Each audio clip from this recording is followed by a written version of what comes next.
नमस्कार दोस्तों, स्वागत है आपका लास्ट एग्ज़ाम ट्रिक्स पर। तो दोस्तों मैं आज आपके लिए लेके आया हूँ अगला मॉडल पेपर 8 नंबर।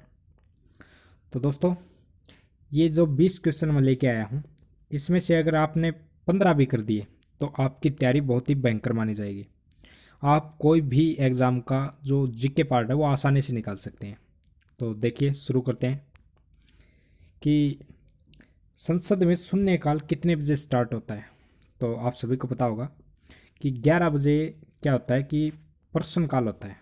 11 बजे प्रश्नकाल होता है और वो चलता है 12 बजे तक, और 12 बजे के बाद अपना शून्यकाल जो है वो स्टार्ट होता है। ये 1 घंटे चलता है, 1 बजे तक, 12 से 1 बजे तक। तो अपना आंसर रहेगा 12 बजे। नेक्स्ट अपना कि लोक लेखा समिति में सदस्यों की संख्या कितनी है। लोक लेखा समिति में सदस्यों की संख्या कितनी है। तो दोस्तों एक चीज़ और बता दूँ आपको कि इससे पहले मैंने एक वीडियो डाली है 1 घंटा पहले, तो वो मैंने कमेंट में पिन कर दी है। तो उस पर आप क्लिक करके, जो मेरा चैनल है दूसरा बेरोज़गार भाई नाम से, तो उस पर जाएंगे, उस पर क्लिक करते ही तो वो चैनल ज़रूर सब्सक्राइब कर लें भाई, क्योंकि मैं दोनों टाइम सुबह और शाम ये वीडियो डाल रहा हूँ। तो एक साथ एक चैनल पर डालने से रीच नहीं होती वीडियो की, तो इसलिए मैंने वो चैनल बनाया है।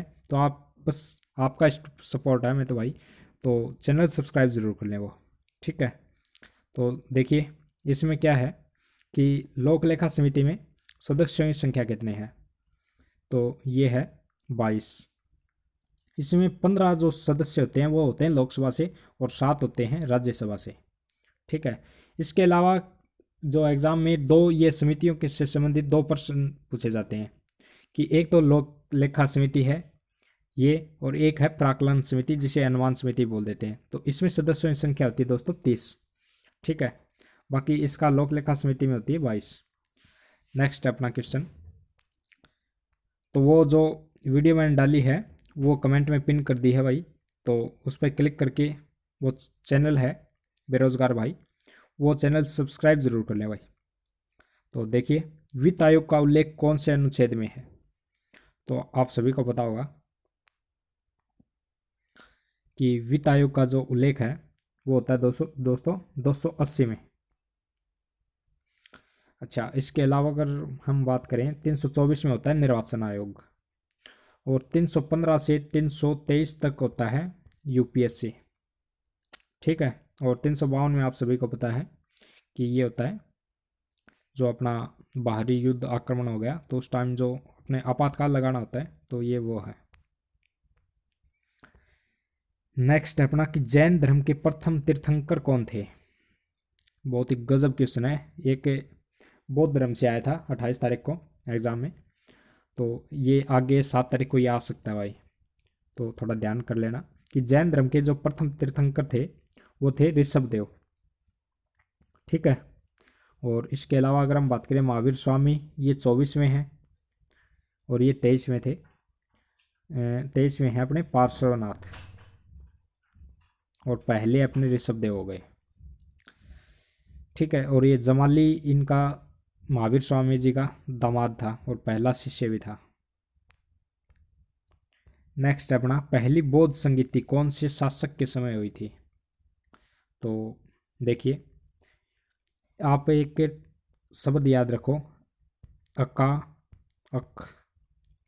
तो इसमें क्या है कि ऐसे बन जाएगा अजातशत्रु। जो पहली बौद्ध संगीति हुई थी वो ऐसे स्टार्ट हुई थी, मतलब ऐसे अजातशत्रु, का से कालाशोक, ऐसे फिर अशोक, और कैसे कनिष्क। और ये जो कनिष्क वाली हुई थी ये हुई थी कश्मीर में। नेक्स्ट अपना कि निम्नलिखित में से किस शासक के समय जजिया एक अलग टैक्स बन गया था।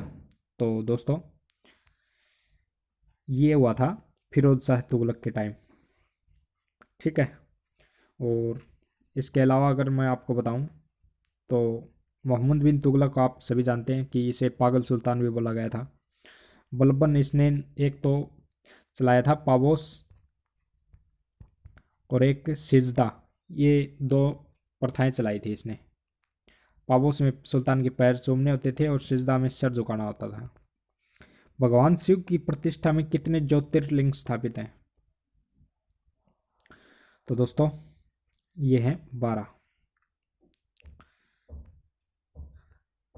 और महाराष्ट्र का सुकरात किसे कहते हैं? बहुत ही गजब क्वेश्चन है भाई।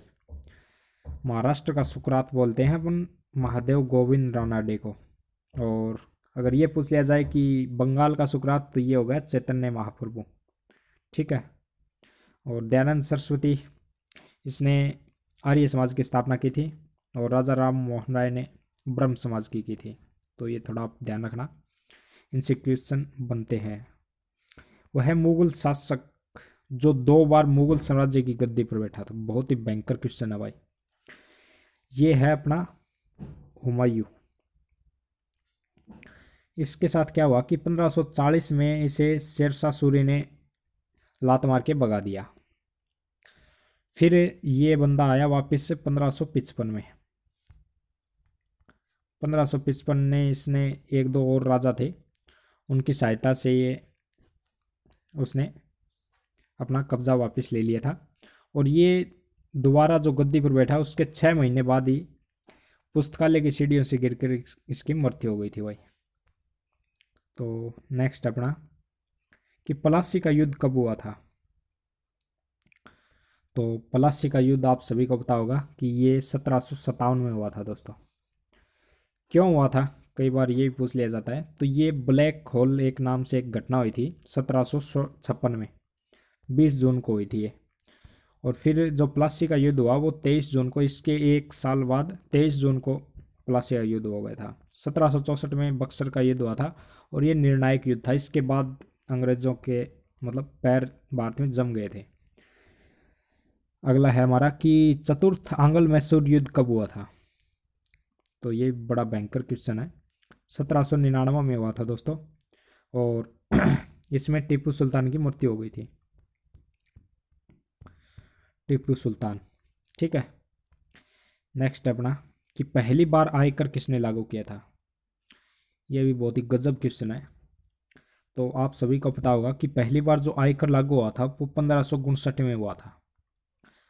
तो अब आपको ये पता होना चाहिए कि 1859 में कौन सा था, गवर्नर जनरल कौन था? तो ये था लॉर्ड कैनिंग।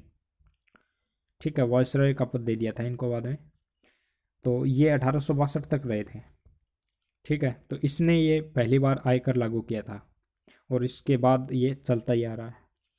एक चीज़ और, ये डलहौजी के बारे में आपको पता ही है। डलहौजी के बारे में आपको पता है कि इसने कौन से काम किए थे। इसके अलावा अगर मैं बताऊं आपको कि लिटन, ये वो बंदा है जैसे अब कोई रिवॉल्वर रखता है तो उसको लाइसेंस लेने की ज़रूरत पड़ती है।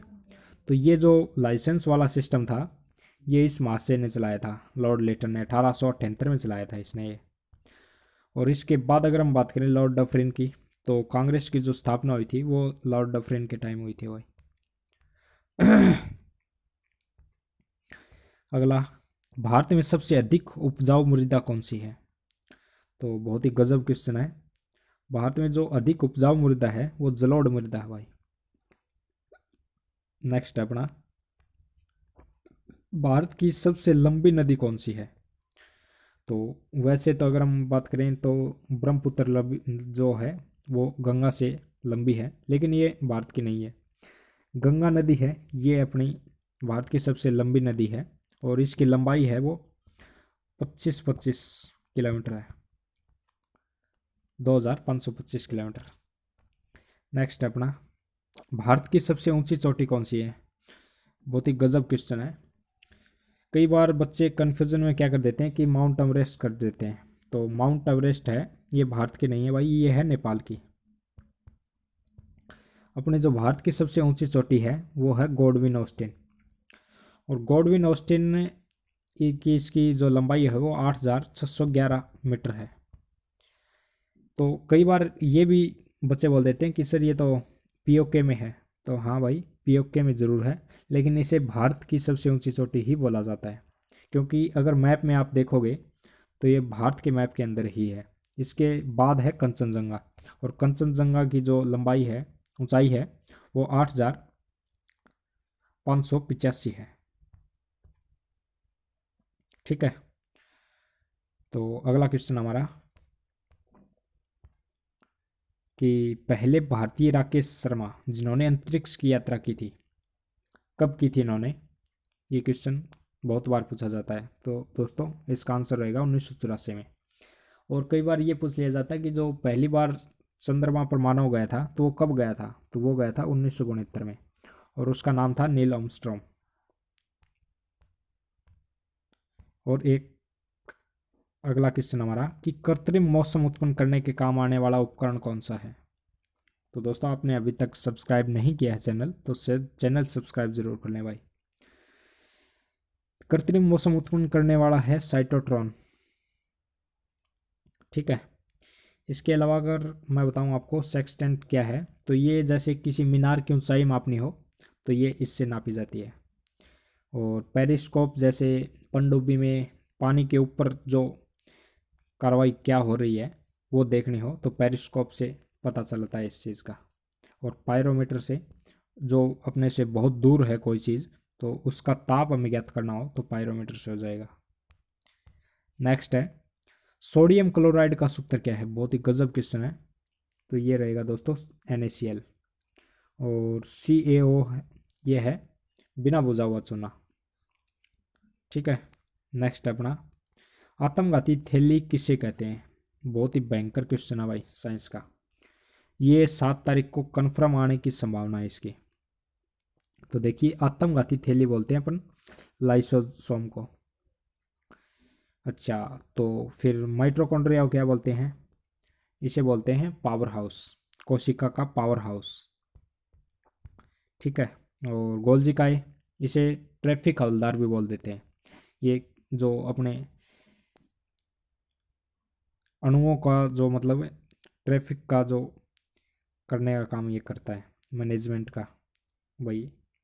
और अगला है राइबोसोम, तो ये प्रोटीन की फैक्ट्री होती है। नेक्स्ट है अपना और लास्ट है भाई विश्व ओजोन दिवस कब मनाया जाता है? तो दोस्तों आप सभी को पता होगा कि विश्व जो ओजोन दिवस है वो 16 सितंबर को मनाया जाता है। बहुत ही भयंकर क्वेश्चन है ये, आने की संभावना पूरी पूरी है इसकी। और दिवस से संबंधित क्वेश्चन तो पूछा ही जाएगा भाई। 11 जुलाई को मनाया जाता है विश्व जनसंख्या दिवस। 7 अप्रैल को ये पूछा गया था विश्व स्वास्थ्य दिवस है। और 22 अप्रैल को विश्व पृथ्वी दिवस। तो ये अपने क्वेश्चन थे दोस्तों, कैसे लगे कमेंट में ज़रूर बताना। और आपने 20 में से कितने किए ये भी ज़रूर बताना। और जो कमेंट में मैं पिन कर रहा हूँ अभी एक वीडियो वो ज़रूर देखना। और चैनल उस जो चैनल पे जाओ आप वो चैनल ज़रूर सब्सक्राइब कर देना। तो थैंक यू दोस्तों।